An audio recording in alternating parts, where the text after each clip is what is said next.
After I owned a JAC T9 and absolutely slammed it, I'm really surprised that JAC have actually invited us to review this, the new JAC Hunter. And that's because this thing is a plug-in hybrid. It's a proper four-wheel drive plug-in hybrid, and it starts at less than 50,000 Australian dollars, which is way cheaper than a BYD Shark 6. But it is not without its flaws, and we're going to tell you about that today, and there's a few of them, so make sure you watch to the end. But first, this review is brought to you by Ute. For insurance that's a bit more U-shaped, head to ute.com.au or scan the QR code on your screen now, or just click the link in the description below, and thank you very much, Ute. So let's start with what makes this thing so different. First of all, it starts at under 50,000 Australian dollars. Also, I'm not sure if we were meant to know this, but we do know this now. That will be for the entry-level grade, which doesn't come with the dual locking differential. So this one here is top of the range. We know that because it's got a sunroof, and that seems to be the only difference that we can spot. Also might be an optional extra, by the way.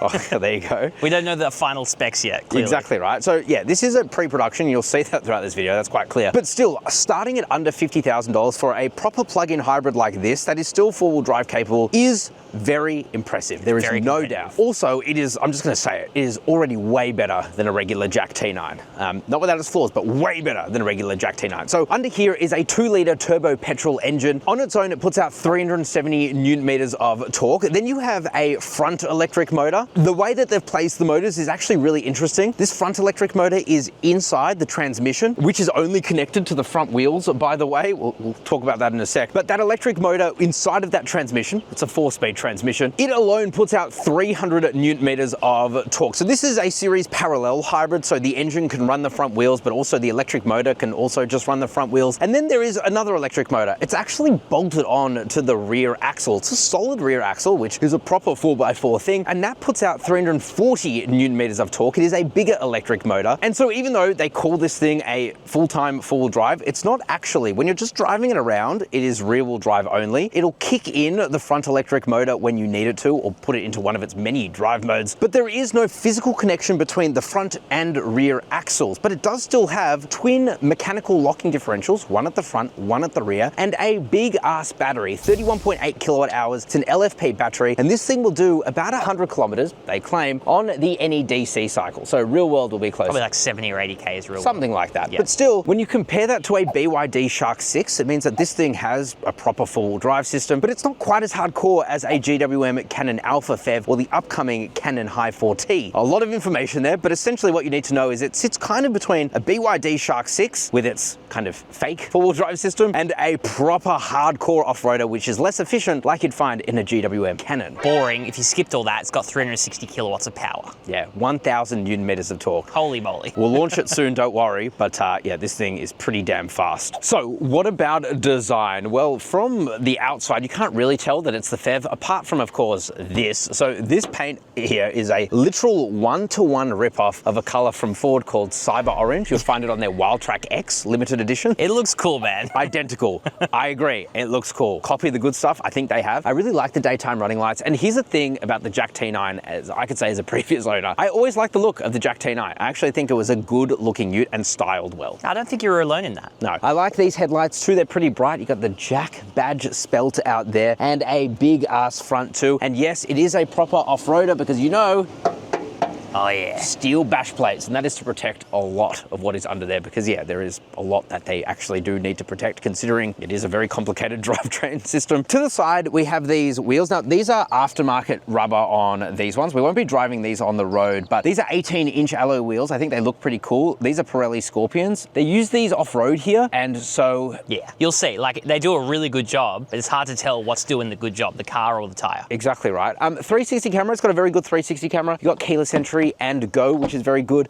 Steel side steps. Now, like I said, no spec has actually been confirmed to us, and they are saying this is going to be less than $50,000, but that is probably going to be more for the fleet special. So again, it won't come with the front and rear locking differentials and probably things like a side step, sunroof, sailplane, things like that. Tinted privacy glass, roof rails up here. You also have your charge ports here. Now, again, I don't know if we were supposed to know this, but from what we understand, it's going to be 50 kilowatts of DC fast charging, 11 kilowatts of AC charging. So yeah, that's actually pretty fast for a battery, an LFP battery. it's okay, especially considering the size of it. You've got some more things, I guess, to make it look cool. I do like it. The back, okay, I like the way that the back of the JAC T9 looks. Again, always have. I like these two vertical lights here. You've also got your What's it from? It's like from steps a here. Sorento or something? Looks like a Kia Sorento. Yeah, that's exactly right. Now, here's a couple of things that they've actually listened to feedback on, and you'll see that more on the inside too. So first of all, the regular JAC T9, it's got a really heavy tailgate. This has a torsion bar in it. So it's still a little heavy, but it's a lot lighter than it was before, as you can see. That's good. That's great. That's listening to feedback. The other thing as well is you can kind of see it here. It's not perfect, but you're not as likely to cut your finger on this bed liner, because in my JAC T9, it was genuinely to the point where it used to be a hazard. yeah, it was a hazard. But here they've clearly listened to a bit of feedback. Like this is Finished a lot better. that's not phenomenal, but I mean, you still get your rough edges here. it's better than it was. Well, we were just doing a bit of filming, and maybe JAC haven't really fixed their ways, because this is a poor spray. It's poopy. That's poopy. And that reveals a actually usable amount of space. And another impressive thing about the JAC T9, which is actually its payload. So it's got more payload. You mean the JAC Hunter? But yeah, the JAC T9's payload is very impressive. The JAC Hunter actually has about 200 kilograms more payload versus something like a BYD Shark 6 or even the GWM Cannon Alpha at 915 kilos, which is pretty impressive, I think. And also, I don't know if you knew this, but you can get a GVM upgrade for the JAC T9. You'll probably, I don't know if this is confirmed yet, or if I'm even supposed to say it, you probably can get the same GVM upgrade for this as well. Cool. The other thing too, why you might need a GVM upgrade, is actually because if we have a look under here, you're gonna see that it has a multi-link rear end. So unlike a regular JAC T9, which is just using its Leaf springs. this has multi-links. It's got 4 links, and therefore it should be more comfortable. We'll see how that happens on the road, but spoiler, it needs something that apparently it is getting. Let's see. Either way, it's a different setup, much like a GWM Cannon Alpha, and that is to fit in all the packaging, including a full-size spare, which does live underneath the car. So I think that they've done a pretty good job, and I think that they're actually thinking about what needs to be done to make this thing less like a JAC T9 and more like a better JAC product. 100%. And I don't even know if we mentioned it earlier, but over 1,000 Ks of total range, there's a 77-litre fuel tank in there, which is huge. That's massive. It's huge. Which will help you get to that 1,000 kilometers. And then if we come back around here, the other thing that this benefits over a JAC T9, which by the way, price for price is only like 10 grand less than this, even at its worst. Like if they price this thing at 46K, it's like 6 grand That'd be more. insane. Yeah, it actually gets 3.5 ton braked towing capacity. So that's up from like 3 ton. Yeah, and that's where it just destroys the Shark 6. Because, I mean, yeah, you've got the performance, which is, what, $63,000 before on-road costs? Exactly right. However, it does have a very nice and refined interior. What have they done to the JAC Hunter's interior? Well, let's check that out. Alrighty. Oh, Papa Jacob. decent thonk. It feels strange to be back in here, and you know what else is strange? You've never been in a JAC, have you? It's turning on the car, because this thing makes no sound. And that's of course because it's the plug-in hybrid. So let's talk about this interior, because it is a little bit different to before. First of all, it adds something that the regular JAC T9 desperately needs, and that is this.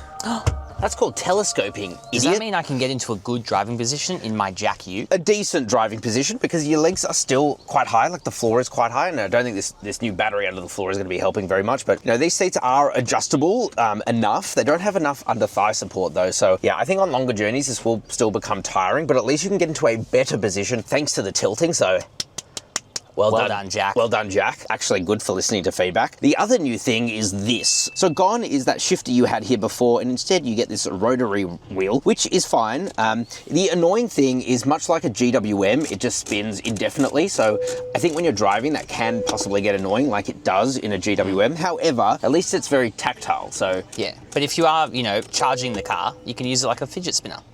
that is also true. It does feel nice, man. Like this is aluminium, this plate. So It feels premium. it feels like weirdly premium. Then I like how you've got your buttons here. You've got your off-road mode, which I'm pretty sure just switches you into all-wheel drive. You've got a front locking diff and a rear locking diff here as well. You've also got a button here that says power mode, and that changes between if you want to use it as a hybrid first, so the engine will kick on more regularly, or if you want to use it as an EV or EV Max, which I guess gives you maximum EV, bitch.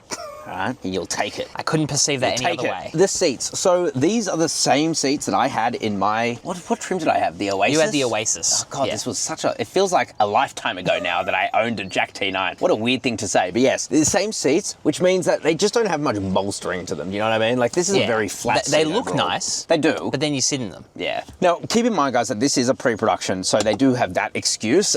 Having said that, I can't fault the fit and finish in here. Like, this is all nice and soft touch. I like this. So this is is all new as well. This is all metal. Even your speaker grills are metal. The door handle feels nice to hold on to. Weirdly small door bins. Like weirdly I don't think you could even fit a Mount Franklin in there.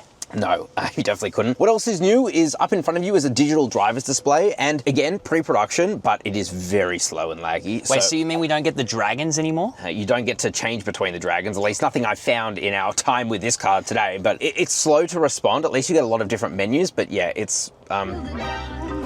Good speakers though. Yeah, it sounded okay. This display here, so this is new too. At least it's got a new skin to it. Oh. You can have a JAC as your wallpaper. If you want a JAC as your wallpaper, you can. But you have a bunch of different menus here. So like I said, you can go through your different drive modes, which we'll be trying when we go off-road. You've got an energy management mode here now as well. So you can do things like change your regenerative braking level, standard or high, change your drive mode, EV Max, EV Priority, Fuel Priority, or Auto. It's weird that it's like named differently to there, but anyway, whatever. Charging as well. Things like preheating your battery if you want to charge it faster. That's actually pretty cool stuff. You've also got V2L, because of course this gets V2L. And you've also got a dash cam button here, because yes, this has a built-in dash cam, because you can plug in a USB, a thumbstick drive here and record to that. Bro, that would have been useful when I got into my accident in the JAC T9. Yeah. Funny how you're the only one that crashes all of my cars. A 60-watt USB-C fast charger here as well, another USB-A port and a 12-watt Foxy-Wocky, and a wireless charger. I love this too. Your soft center armrest, softish anyway. And inside is an air vent here to keep things cool. I've got to say, man, like the changes they've made on the interior, I think are actually meaningful. Thank you for listening to this feedback. I don't mind the front at all. Driver monitoring system is, yeah,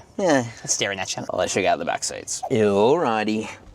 Oh. Papa Jacob. How do you feel? Let's talk about the back seats. A little downhill, I'm not gonna lie. And I know that because I spent a solid 1.5 hours in the back of just a regular JAC T9, and I wasn't very comfortable. On paper, it's fantastic. I really like the feel of these leatherette seats. Like, they actually feel pretty good. Also, you can lift them up and have storage space underneath, and they're easy to hook up, so you can have a bunch of shit in the back, or you can pull down at the backrest and have a little bit more storage space, access your top tether. This is nice and soft. I love the ambient lighting. Like, quality back here actually feels pretty good. Couple of air vents, USB-A port, USB-C port, a fast USB-C port, and a household socket. What's that? 150 watt? That's decent. That's fantastic. Yeah, that's enough. The issue is just the ergonomics aren't there. You can see, of course, we have the battery under the floor, so my legs are just at a bad angle, but they're in a pretty bad angle in the regular one anyway. Toe room is just really not very existent, and headroom as well. It's actually pretty good. So on paper, it looks good, but I can already tell you that over a longer journey, as I've experienced in a regular JAC T9, it ain't. So what is it? Is fantastical. it just the seats are lacking in padding a bit? Support, yeah, especially back support. But otherwise, like, it's a weirdly nice place to be. And this is kind of what I've said about the interior of the JAC T9 anyway. Like, on paper, feels pretty good. And I think now that they've changed the ergonomics, particularly at the front, I think it's a much better car, at least to drive in. You know what else is better for your back? When we do the heavy lifting. That's right, we have CarSauce by our car buying service. If you want to buy any new car in Australia, you want the best price possible with cars that are actually in stock, make sure you head to carsauce.com/buy. Just scan the QR code on your screen now. We have dedicated teams of car brokers who go out there, negotiate on your behalf, punch dealers in the head, and get you the best price possible on any new car. And you can also sell your car to us. That's right, we have CarSauce Sell powered by Cars24. All you have to do is put in your car's details and we will get back to you and give you the best offer we can for your car. And best of all, both of these services are obligation free. So join now thousands of happy customers. That's many awesome. Thousands. Thank you very much. Over at carsauce.com/buy and scan the QR code. Daddy Jacob, let's talk about the powertrain. Ooh. All right, so now we're going to launch the JAC T9 Hunter PHEV. We have it in petrol engine on, and we've got it in sport mode. We're going to brake boost it, and you're going to fist me. Fist me and fist me good. How fast is this thing? Here we go. I have high expectations. Whoa. Oh, what happened there? Oh my God, then it just surges. Holy crap. Oh, okay. So, interesting. I think there's a bit of calibration here going on, but once that power kicks in, man. That was quick. This thing is quick. 0 to 100 in 6.46 seconds, but tell me, what's the 60 to 100? So I can only see the 0 to 6. Okay, so the 60 to 100 would have been about just under 3 seconds, which is pretty impressive. Yeah, so it really picks up. Yeah, it was like VTEC. Yeah, it is like VTEC. That's exactly what it feels like. I actually think that was a pre-production thing because you could feel the car almost hesitate. Like, it was being very conservative. I think they've given this a conservative tune, but then it just kind of was like, you know what, stuff it, you want to go? Yeah. Let's go. That was pretty good. All right, let's drive this thing normally. Alrighty, Papa Jacob. Bro, I've been waiting for this day for like all day, you know? Driving the JAC T9, I've got to say. JAC Hunter, you mean? This is not a T9. Look, we have a note here that says it's not a T9. Okay. It's not a T9. And also you pronounce JAC as JAC. All right, okay. Well, driving the JAC T9, forgot it, to JAC Hunter. What's wrong with you? I don't know, there's something genuinely wrong with it. Now, I have to say, first of all, driver monitoring, clearly not fixed. This is pre-production, so they've given us a lot of caveats here. I'm just gonna say that caveats are a funny beast, because we've gotten a lot of caveats in our time driving pre-production cars. And like, oh yeah, don't worry, this will be fixed, but then it releases and it's just like... Exactly. Okay. So they are bringing like 15 to Australia soon. We'll get our hands on one and do another test later on with the Australian tune. But I am hoping that some things are better, because straight off the bat, the suspension is not good. It's very lumpy, it's very soft. They say they are fixing it, so there's that. This doesn't have leaf springs. It actually has a multi-link rear. So, you know, that is a nice change. It's not uncomfortable in any way. In fact, it's very comfortable, but the issue is, as you'll see very soon, the body control is just not there. So suspension, let's get that out of the way. It is not great. One thing that is actually very good though is this drivetrain. So we'll put it into auto, because right now it's in EV only, nice and quiet. Put our foot down. It's gentle, but powerful. Whoa, okay. Yeah. Once the engine kicks on. Exactly. But it really likes to keep it in EV mode, doesn't it? It does. Now, you are going to be getting about 100 kilometers of range out of this thing, just under. Based on this trip computer, we're going to see like 96 kilometers or something of real world EV only range, but that's actually pretty good. And I've got to say, even in right now where we've got it in auto, where it's kind of just doing what it wants to do, this thing is pretty peppy. Like, you put your foot down and it's pretty insane. It goes, man. Like, and it's a good calibration too. So to be fair, most of these systems are well calibrated. The BYD Shark 6, that's well calibrated. But I will say, man, like, that thing has less power than this, but it feels way quicker. It does, until you kind of put it in fuel priority. You put the car into... Oh, we were not in sport mode? Sport mode, and then you put your foot down. It really, like... Oh yeah, at the top end. It's funny, you really feel the electric motors kick on, and then you feel this like surge of power, particularly when the engine comes in to assist. So it doesn't feel at all slow. And actually, I think this drivetrain is pretty good. And this is just initial testing, of course, but so far, like, it's pretty impressive. Yeah, I mean, like, obviously the handling is one thing. There are so many beeps and bongs going on. So that's just a typical JAC experience. I don't know, man. I'm impressed with this. I think this car's actually a bit of a spec sheet warrior. You know, like, you look at the numbers, you go, wow, that's insane. But then it's the refinement. It's those little things. I will say, though, the NVH in here, like wind noise, feels pretty good. It's not too bad. I was going to say the opposite. Really? Yeah. Are you getting a bit of wind noise? It's just loud. It's loud in here. If you compare it to a Shark 6, that feels like a more premium experience, kind of in every way. Having said that, you know, depending on the price they bring this in, they are saying it's under $50,000, which means it's a lot cheaper than a Shark 6, and perhaps it's like 20% cheaper. Yeah, perhaps that's where the refinement kind of comes from. But this is what I'm kind of talking about with the ride and handle. Like, you can see it here on this very gentle corner. You know, it's one of those. It doesn't inspire confidence, and yes, all of this is subject to change. However, how much they can actually change from a damper tune, it'll be very interesting to see. Not to mention, like, they did have Michael Barber, ex-Holden, just like Rob Tribbiani, at Lang Lang as well, but they only had like 3 weeks with the car. So how much can you really do in 3 weeks? 50,000 kilometers of validation. So I don't know. And yeah, as we come around these corners here, man, like the steering feel is very light. It's quite vague, and just the rolliness of it is not good. So if they can fix that, fantastic. I have relatively low expectations that will completely take out some of the platform issues that this might have to make it a bit roly-poly, but like I said, I'm impressed by the powertrain, so I can kind of forgive a bit of it. I would just be hesitant putting 900 kilos in the back of this thing as it currently is, because I don't think it would perform very well. To me, the suspension does feel like it's been tuned for a high payload. Like, oftentimes they will tune these suspensions with, 400, 500 kilos in the tub. So sometimes when it's empty, it just feels a bit more unsettled.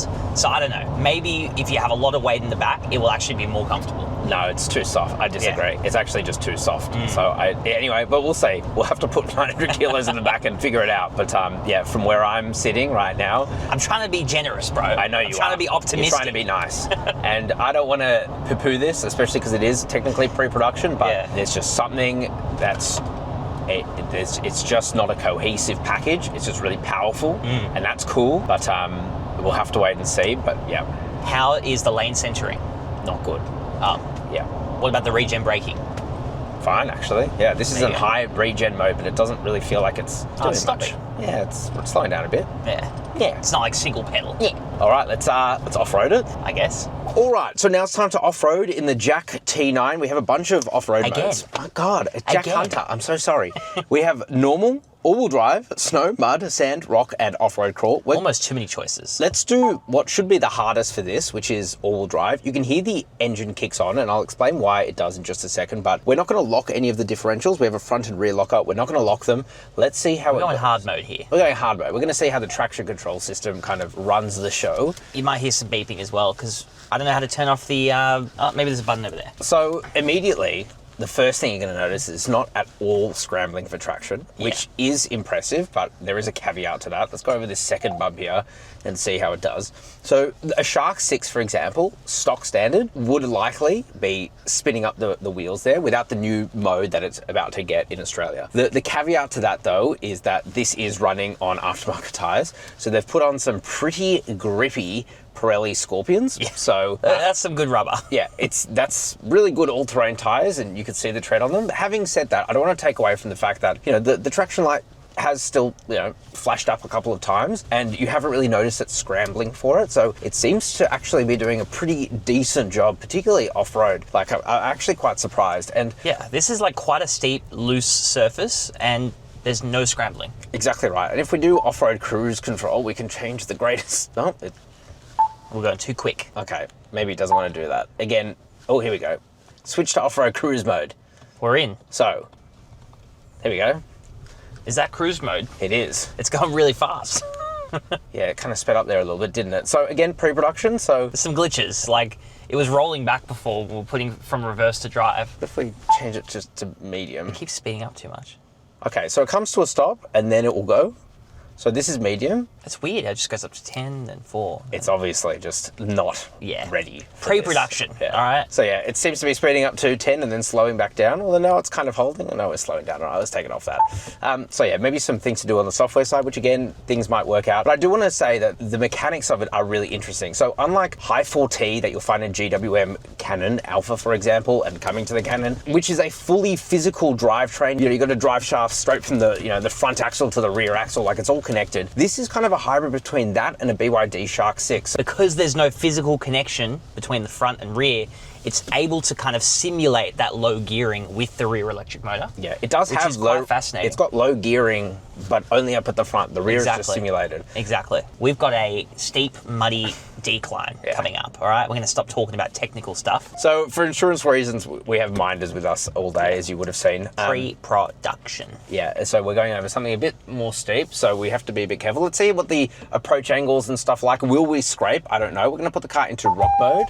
I hope we can pop a wheel. Sorry, not pop a wheel, like a tyre. I mean, like, get some airtime, you know? Yeah, not with these wheels. No, these are expensive Pirellis. Alright. Oh. Yeah, we're pretty good. Okay. Oh, we're going down. I don't know why we couldn't do this ourselves, but that's okay, I guess. Well, we do have a trail cam, which makes it a bit easier. That's a lot of beeping. Brake modulation is a bit difficult. Yeah. Oh, just a bit of scraping at the rear. Yeah. That's okay. Still made it. You know what? If you're not scraping your rear, what are you doing? Are you even off-roading? Okay. So we should say as well, after that steep decline, we don't know if the approach, ramp breakover, or departure angles are different for this. It's got to be, at least for the ramp breakover, man. There's a big battery. Exactly. Yeah. So the JAC T9 has a 210mm ground clearance. I would say this is probably slightly less. Potentially. And that would also affect the ramp breakover. However, this has bigger all-terrain tyres, so that'll lift it up a bit. So, yeah.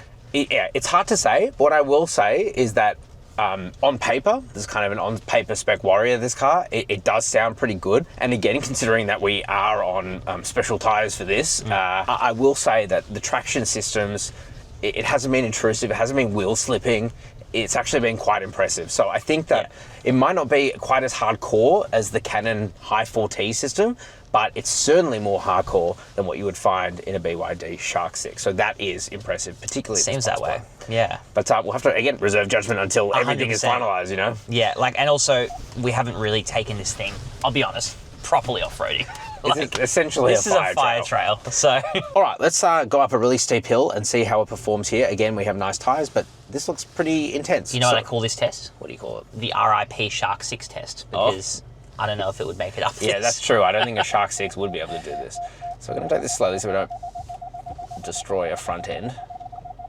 The approach angle is okay. It's doing its thing. I mean, that was pretty steep. All right, let's see how we go. So we're just going to be gentle on the throttle, which it's already doing in a way. Yeah, you can see everything's on right now. So both front and rear motors and the engine all powering the wheels.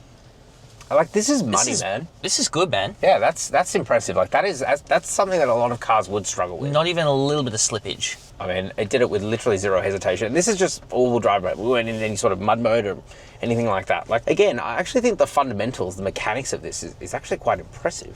Okay, with that, let's get into our final thoughts. Let's do it. Alrighty, guys. Final thoughts now on the JAC Hunter. I'm going to be honest with you. There is a lot of things they need to fix before I would be putting my money down. Having said that, this is actually a genuinely promising product. Obviously, as a previous JAC T9 owner, and that clearly didn't go down very well. You know, I've got my skepticisms about me. All right. Yeah, but the fact that this powertrain makes like ridiculous amounts of power and oodles of torque, Exactly. it can make you kind of forget all that. As long as they fix the way that it handles, frankly, it's really poor, which they are claiming they will, and also a lot of the software stuff, I genuinely think this is a really good PHEV, which I can't believe I'm saying. This is a shock to me. But the JAC T9 PHEV, it has, again, what's wrong with me? It's hard. It looks like a JAC T9. In fact, it is a JAC. the chassis is a JAC T9. The JAC Haven, as long as the... Oh, fuck. The Haven is a spec of the JAC T9. Okay, the JAC Hunter, as long as they can actually fix some of these issues that it's got with it, which we'll see when they start delivering these to Australia, it could be really good. But then it will also depend on if they price this thing at 60 grand, just buy yourself a Shark. That's true. Also, say JAC Hunter 3 times really quickly. JAC T9, JAC Haven, JAC Oasis. Ciao for now. Bye-bye.